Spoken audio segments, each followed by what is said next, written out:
ตอบสนองให้กันแล้วกัน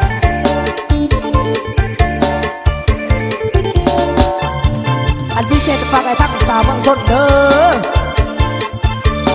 ฝากลงไปทุกท่านกันแล้วกันพิเศษทั้งอาจารย์มือคีย์บอร์ด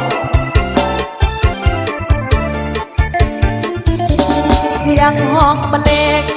เป็นเพลงลูกทงบ้านนา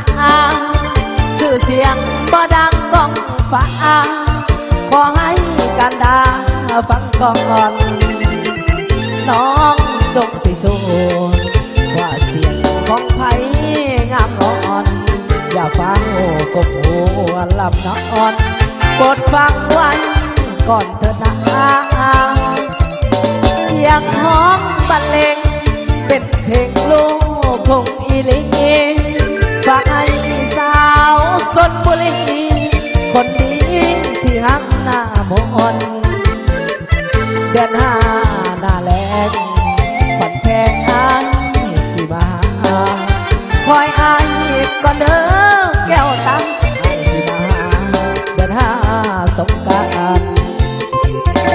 สาวชลบุรีที่อ้าย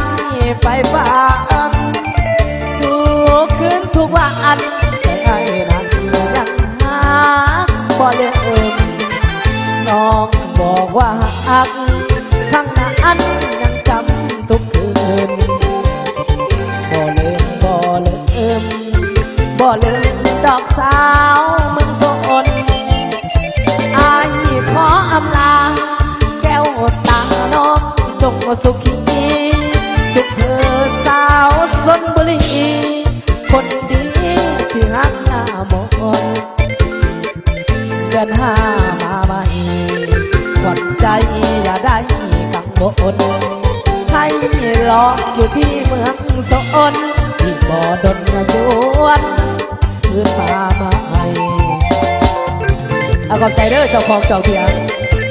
ส่งความรับด้วยกันแล้วกัน